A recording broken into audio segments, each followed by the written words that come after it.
So welcome to the second video on running ODM in Kubernetes. In this video we're focused on the build. So what's coming up?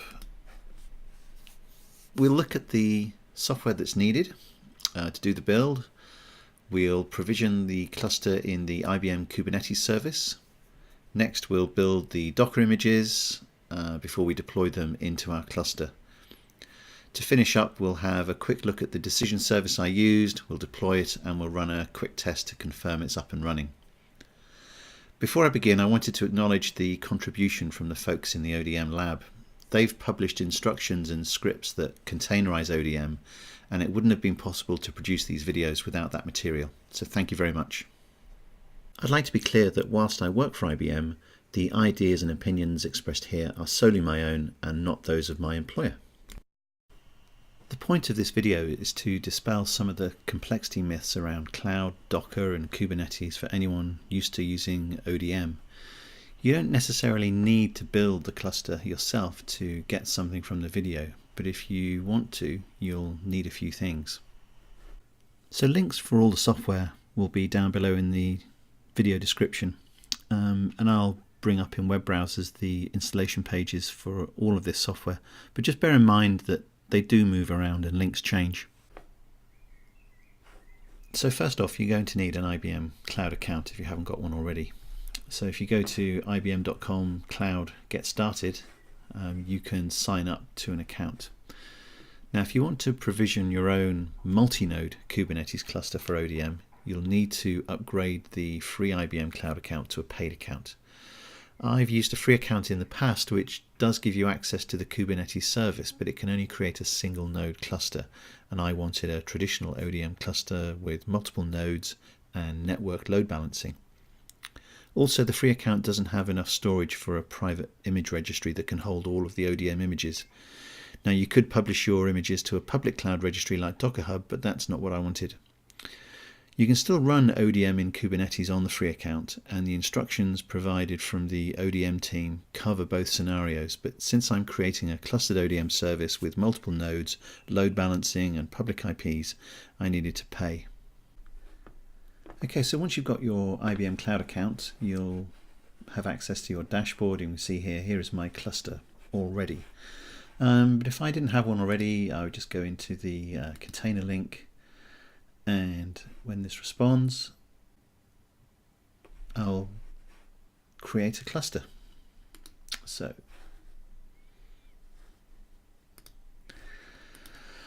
I'm based in the UK, so let's switch the region to the UK, and here you have the options for the free or the standard cluster. So we've got a standard cluster here. We pick which Kubernetes version that we want, and then we pick the machine type that's going to provide the worker nodes for our cluster. So I'm using these, which are the smallest and cheapest, and then we can specify how many worker nodes that we're going to have, and here we have our estimate. So if you go and click on create, either for a free cluster or the standard cluster, the cluster will be provisioned, and in a few minutes it'll be ready. Now once your container cluster has been provisioned, you'll see a screen like this. You'll have access, overview, worker nodes and services. This might take a few minutes, so while you're waiting, now would be a good time to go off and install some of the other software prerequisites. First off, you'll need the Docker tools, Docker Compose and the Docker runtime. So if you go to docker.com, install Docker Compose, here you can find instructions for the various installations. So I'm using a Mac, so I would have used this one. Next, you'll want to install the command line tools for IBM Cloud. So if you Google install IBM Cloud CLI, you'll find this link, and this goes through the instructions for installing the command line tools. Again, I'd have used this one. Okay, finally, you'll need to install the Kubernetes command line tools.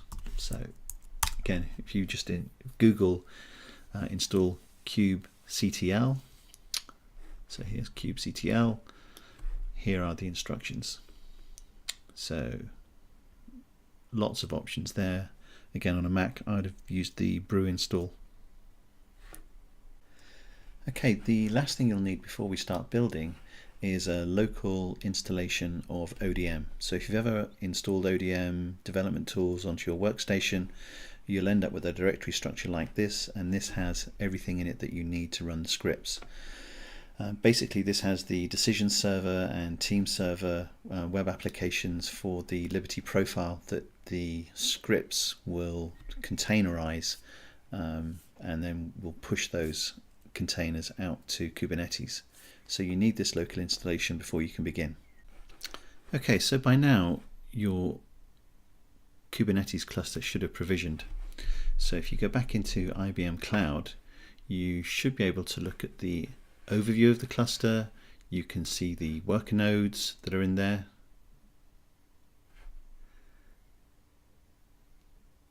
There we are. And this access page. Now the access page is really useful because it gives us access to the Kubernetes dashboard for a start, but it also tells us how to configure our local tools to point at this newly created cluster. So first off, I'm going to open a terminal window, make that a little bit bigger. And you'll have to run this command, this install the container service plugin. So you've already got the IBM Cloud command line tools installed, but they just need a couple of plugins. So the first one is the container service itself, and the commands here are customized for your environment. Then to get access to your cluster, basically log in, set your region appropriately. Again, my cluster is in the UK region. And then I'll run this command which points my local command line tools at this cluster. So I'll copy that, paste those into the terminal, and this will download a configuration that allows me to run my local tools against that Kubernetes cluster. So there we are, that's my local environment set up to work with this cluster on IBM Cloud. And as it says, you should be able to start running commands like kubectl get nodes, and we should be able to see the worker nodes that we have in our cluster. That's great. Okay, now I did say that there were two plugins that we should install straight away, and the next one is the container registry. So if you Google IBM Container Registry, or getting started with IBM Container Registry,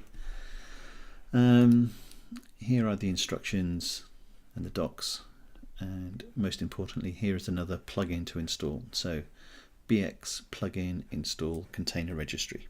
Yeah, so if you copy that command, we're all set. Okay, so the first thing that we'll do as part of our build is create our private registry. Now you could call it whatever you like, but let's give it a relevant name. So bx container registry namespace add Jerry ODM. Oh, how many times am I going to get this wrong? Okay, so that's adding a new image registry called Jerry ODM, and this will give us a place to publish our images once we've built them. Also, make a note of where you are. Sometimes you can get lost on these cloud environments. So just remember, I'm in UK South. If I do bx cs regions, it'll show me what all the regions are. Region alias will be important when we build our images a bit later, as we'll need to include the alias in the fully qualified name of the image. Okay, next we're going to start on the build. So if you change into the local directory where your ODM installation lives, so I'm going to do that now. So dev Kubernetes, and it's in here. So this is basically just a copy of a ODM installation that I took, and there's nothing special about this at all. It's just a basic local installation. Okay, now a lot of the hard work for creating the Docker images for ODM has already been done for us. So if you open another tab, I'm going to Google ODM on Docker, and you want the GitHub repository for ODM on Docker. This is maintained by the lovely people in the ODM development lab, and this explains what you need to do to build the ODM Docker images. And if you scroll down, you can see that there are some instructions for standalone, pre-prod, and the full-fat clustered Docker topology, and this is what I want. So if we go in there, again, more instructions, what you need. We've covered some of this already, but first off, what you want to do is clone the Git repository into your ODM installation directory. So I'm just going to do that. Here is a command.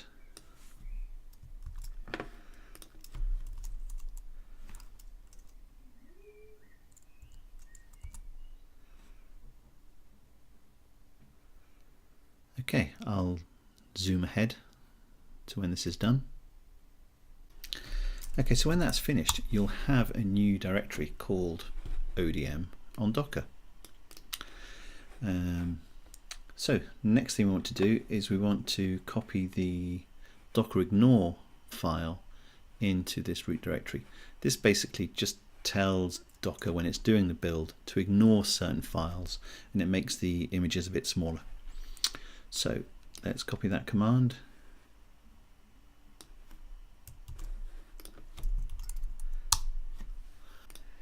Okay, so I've just cleared my screen, but we can confirm the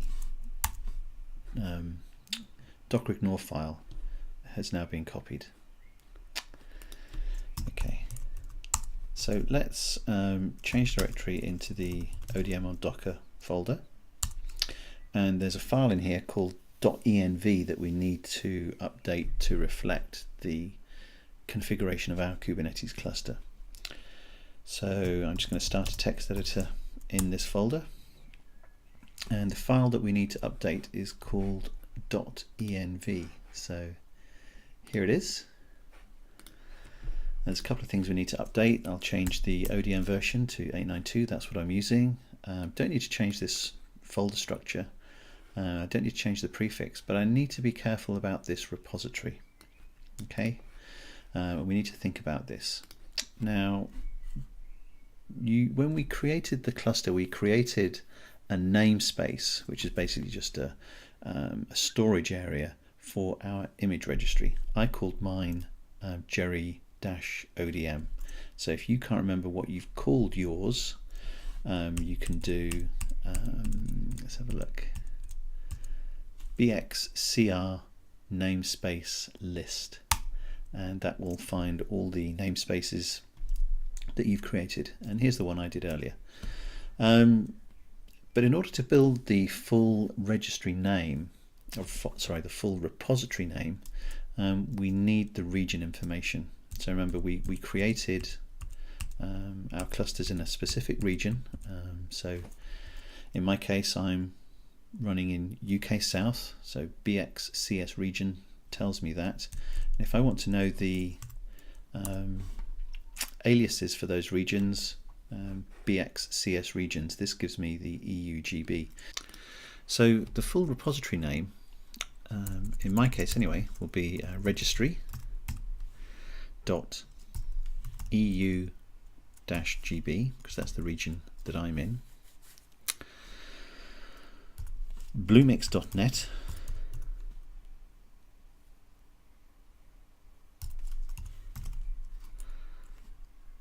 /EU Jerry ODM. There we are. Don't forget to save this file before we move on. The reason we've done this is that we're using a private registry, and that registry will only accept images that have matching names. The build script will put the repository name on the front of the image and tag it with the ODM version, which in this case is 892. Now we could manually rename the images and manually tag them, but doing it here is just a time saver. Okay, next comes the fun bit. We're actually going to build the images. You can see there's a command here back in the GitHub repository for called docker compose odm cluster.yaml up. That will build the container images and actually start them on Docker. So we don't want to go quite that far because we want to run them on Kubernetes. So instead of docker compose odm cluster up, we're just going to use docker compose and build. Okay, so that will start building the clustered ODM Docker images.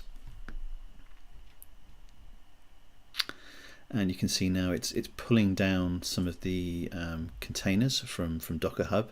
So it's pulling down the containers, then it's adding to them. So the containers are built in layers, and you can see it downloading different layers of the containers right now, and it will add to those layers to build the final image that has the, in this case, the ODM DB server baked into it.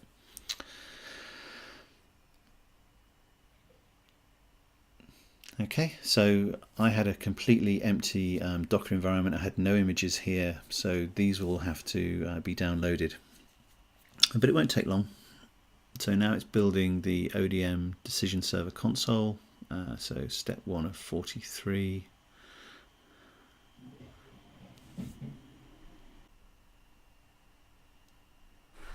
Okay, let's open up another terminal. Make that a bit bigger. You can see if I do Docker images, you can see we've got some images being downloaded and built already. Here is the first component the script has built, the database server.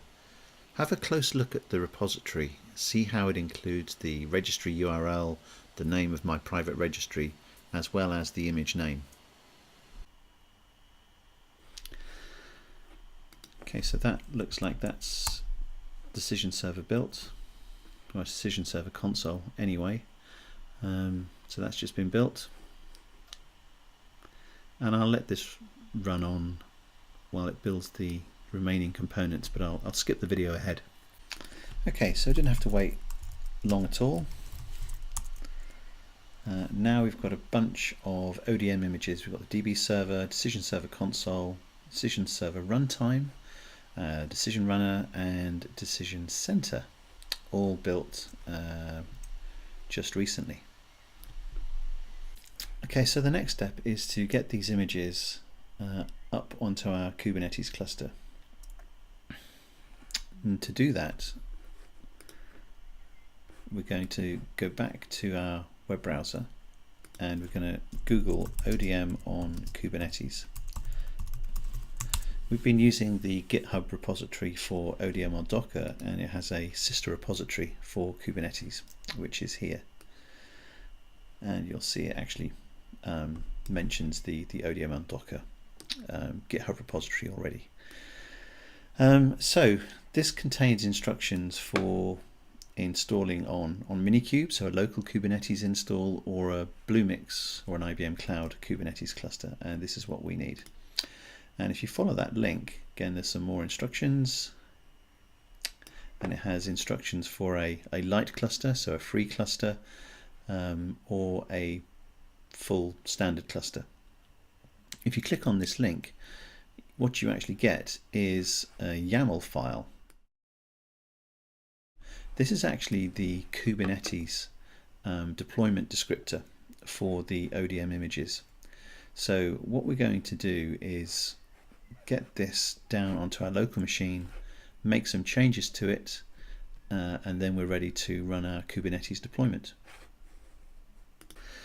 Now we could clone this Git repo but we only need this one file, so I'm just going to, from the browser, copy that file and go back into my text editor and create a new file. I'll call this odm cube.yaml. And paste the contents in. So let's have a look at this from the top. In fact, let's make this a little bit easier to follow.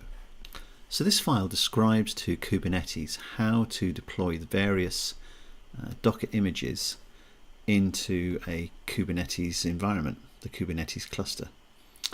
So within this file we've got the database server, we've got the database image, we've got a Kubernetes service which exposes or provides the network configuration for the deployment. We've got Decision Server Console and its corresponding service, Decision Server Runtime, which is obviously the rule engines and their corresponding service. We've got Decision Center, which we won't need for our demo, and Decision Runner, which provides the test utilities. So this example file is very useful, but we'll need to make a few changes to this in order for it to reflect our environment. Okay, so if I do Docker images on the command line, I'll see all the ODM components that we've been building. So Decision Center, Decision Runner, the runtime, the console, and the DB server. And you can see the file that comes from the GitHub repository doesn't match our images. So we need to go along and update these with the appropriate images and version tags. So I'll do that right now. So starting with the DB server.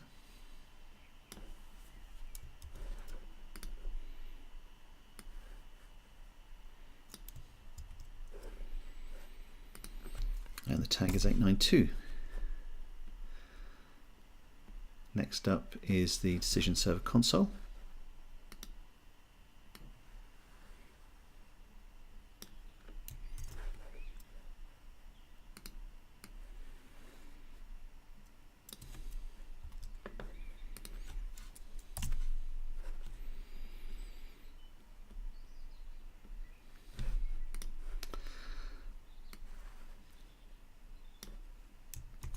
Decision Server Runtime.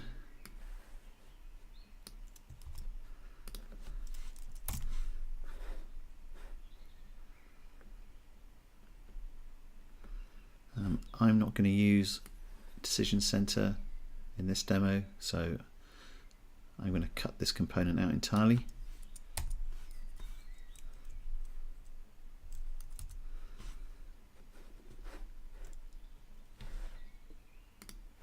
And Decision Runner.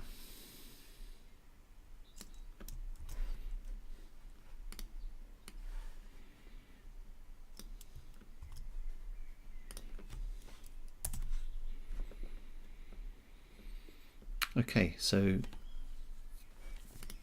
these images now have the fully qualified name that was tagged, or rather created and tagged in the Docker build that we just ran. Now, if we have a look at this, we can see that there's a DB server, and there's one replica of this DB server that's going to be created. That's going to have a load balance port. Decision Server Console, there's going to be one replica with a load balancer port. The Decision Server Runtime, there's only two replicas. So in our environment we've got 3 worker nodes, so let's make that 3. Also, in this example configuration, the port that's provided for the Decision Server Runtime is a node port, so it will be visible externally, but since we're using the standard cluster, let's provision an external load balancer port for that component too.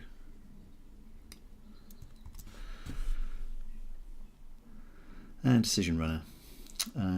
That also has a load balancer, but let's just have one replica of that. Okay, so don't forget to save that file. Now let's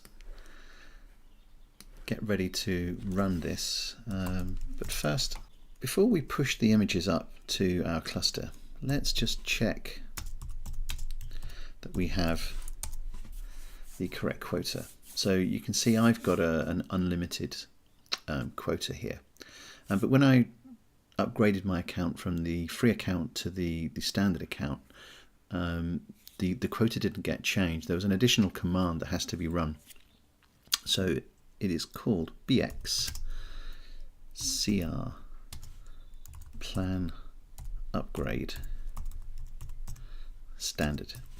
Now if you try and push the images up there and you haven't got enough room, it'll give you an error message and it will direct you to a web page where it advises you what to do with your quota. But that's the command. I don't need to do it, but in case you are upgrading and uploading the images and you hit this error message, this is what you'll face. So just be warned. Okay, so let's just check bx cr image list. So we've got no images up in our image repository just yet. So we're going to start pushing up our Docker images that we built locally so that they're ready for the Kubernetes cluster to run the deployment. Okay, so Docker images, we can see all the images that we need. So we're going to have to push decision runner, decision server runtime, decision server console, and DB server. Basically the images that are named in the Kubernetes deployment in our YAML file. So the command to push them is pretty simple. It's docker push. Now we need to push the 4 ODM images. So we need to push the DB server, the decision server console, decision server runtime, and the decision runner. For each push command, we must use the fully qualified name plus the tag. So let's do DB server first and add the tag. These will take quite a while depending on your network link, so I'll jump the video ahead.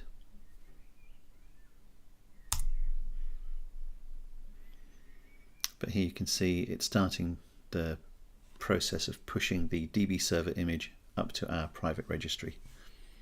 Okay, so next it's the decision server console.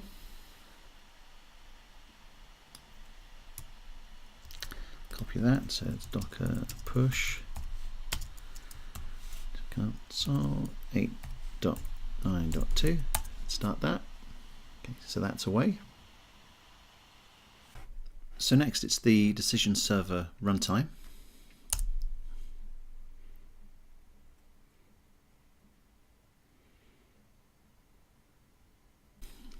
And the last one, docker push decision runner.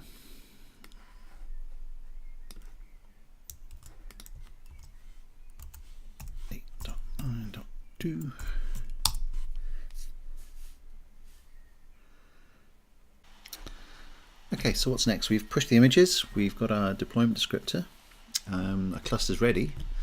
So let's run the Kubernetes deployment.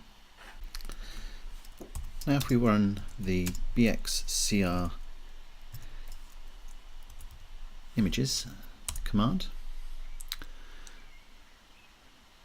now our private repository has the ODM components within it.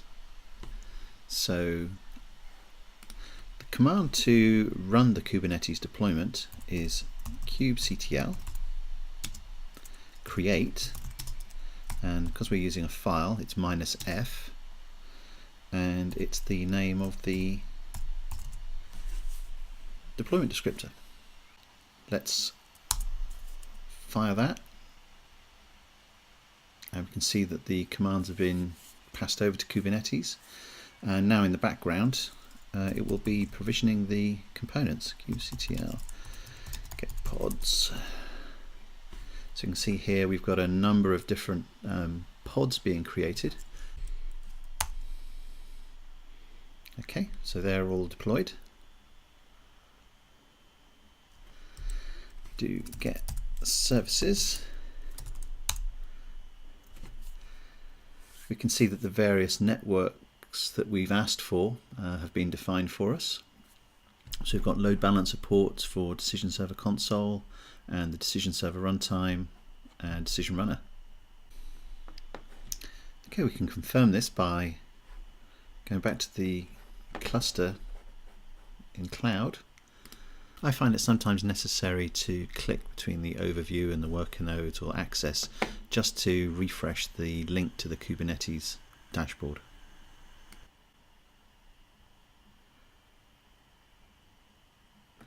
So if we open the Kubernetes dashboard now, you can see it's just been busy and it's run a number of deployments for us. And we can see that we've got Decision Server Console, Decision Runner and DB Server. We've got 3 Decision Server runtimes deployed. These are the actual individual pods. So when we say we want 3 runtimes, we'll actually get 3 pods for Decision Server Runtime. And we can see how these are split across the different worker nodes. So we've got one running on the worker node ending 70, another on 66, and another on 73. So that's great, our cluster is set up. Okay, so while that's great, our cluster will be a lot more useful once there are some rules deployed upon it.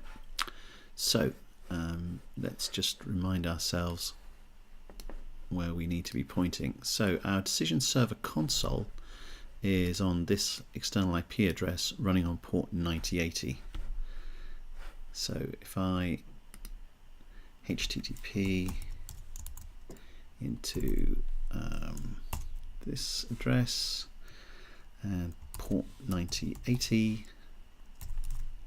hopefully Res is waiting for us. There we are. It's a little bit big. So let's log in.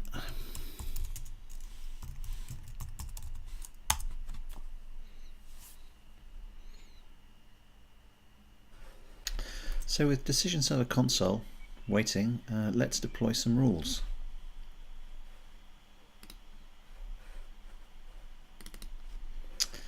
Okay, so I've got a simple decision service called Person Filter. Person Filter has a 3-step rule flow. It does some initialization, applies some filter rules, and then finalizes the scores. So what it's actually doing is it's filtering and scoring a person. So a person has some characteristics like age, gender, height. They have an address object which is embedded, and they have some movies that they like, so comedy, drama, horror. They have some favorite foods. So pretty simple, nothing really complex there. The rules establish some basic defaults, and then we filter and score people based on their age. So someone aged between 21 and 30 will score 50. Someone between 31 and 45 will score 75. We've got another decision table here that scores based on height, and I've got a special rule here that if the person is called Fliss, they get an additional score of 50. And finally, we've got an approval rule. So if they score more than 100, they're approved. Otherwise, they're rejected. So pretty simple, but sufficient for our purposes. So to deploy those rules, I'm just going to open up the deployment configuration, and I'm going to add a new target server. So I've got some already, but I'm going to create a new one. So this will be Kube cluster.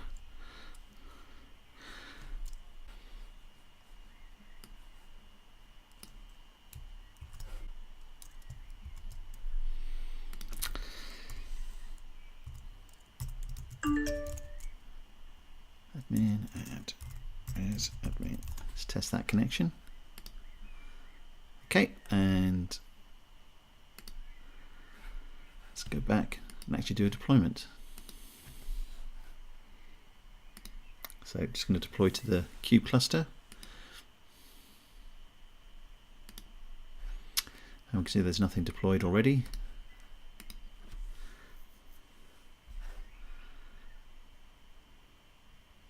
There we go, that's deployed. So let's give this a test.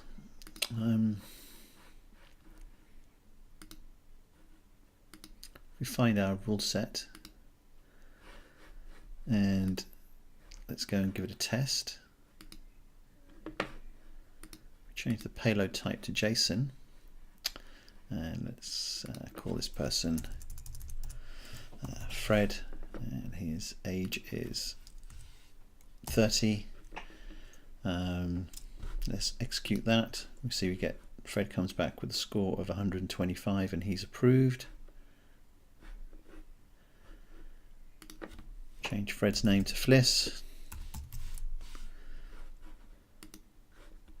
He gets a higher score, he's also approved. Let's change it back to Bob, and he's aged 18. And let's change that, and when we execute there, Bob gets a score of 55, but he's rejected. He didn't make it past our cutoff value. So very simple rules with a very relatively simple payload. Okay, one thing I have learnt is that it's possible to tear down and recreate these Kubernetes configurations very, very easily. So let's undo the deployment that we just did. kubectl delete -f odm kube. Okay, so that is our ODM cluster that we spent the last half hour building, just gone. It's nothing deployed anymore. If we do kubectl get pods, we'll probably see some of those terminating. So they're all gone.